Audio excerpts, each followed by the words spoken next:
The junior senator from New Jersey. I just want to say in conclusion, before I switch to another topic, I appreciate the senator from Arkansas's willingness to look not just at his bill, but also the power of a potential bipartisan extension or however we can deal with this, because the urgency does exist. We are in a crisis.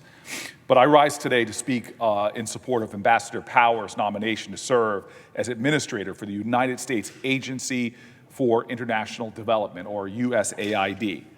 Now, the mission of USAID is to advance the values of democracy throughout the world on behalf of the American people. This mission has never been more critical than today. And if confirmed, Ambassador Power will lead an agency tasked with responding not only to the global crisis of COVID-19 and its devastating impact on vulnerable people across the world, but some of the most pressing challenges facing the United States and the international community: global democratic backsliding, human suffering caused by sexual and gender-based violence, climate change, and violent conflict around the world. Now, Ambassador Power is an extraordinary public servant. She has distinguished herself in her career, and she is more than capable of leading USAID's efforts to address these global urgencies, and she is clear-eyed and sober about the international challenges she will face, USAID will face as well. Over the past 4 years, experts and career professionals within the USAID were unfortunately silenced. Decisions were politicized, and recruitment and retention were inadequate. Ambassador Power will be the kind of leader this agency now needs to restore integrity, transparency, rebuild morale among the dedicated professionals who drive USAID's critical mission. Ambassador Power also understands that the U.S. will remain a global leader, really must remain a global leader, able to counter the influence of China's aggressive diplomatic and development agenda. If USAID is seen once and again by our international partners, this mission of countering China will be stronger. If USAID is seen as a competent and trustworthy partner, we will build along our coalitions to counter China's aggressive actions.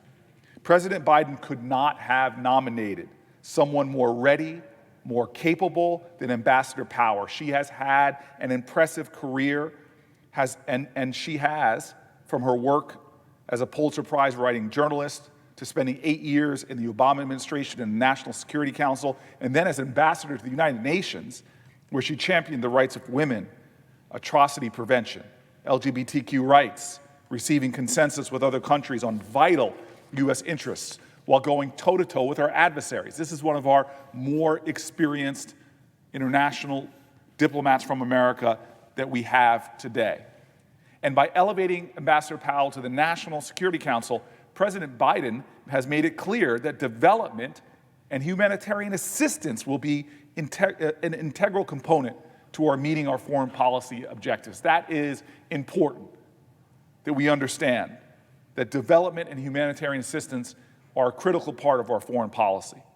And so finally, I just want to end with something that Ambassador Power shared in her most recent book. It's something that I think speaks so well to her humility, to her willingness to learn, and to why she will be the leader of the USAID, and I say our entire nation and the world needs right now.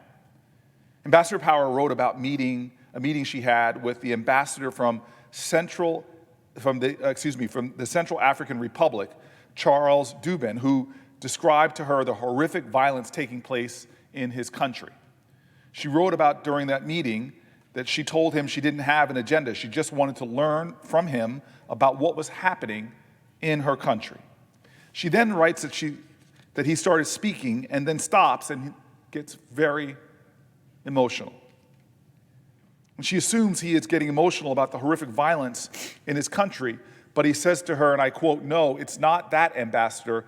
What is happening in my country is terrible, more terrible than anything that has ever happened to us before. But I am emotional because you are here.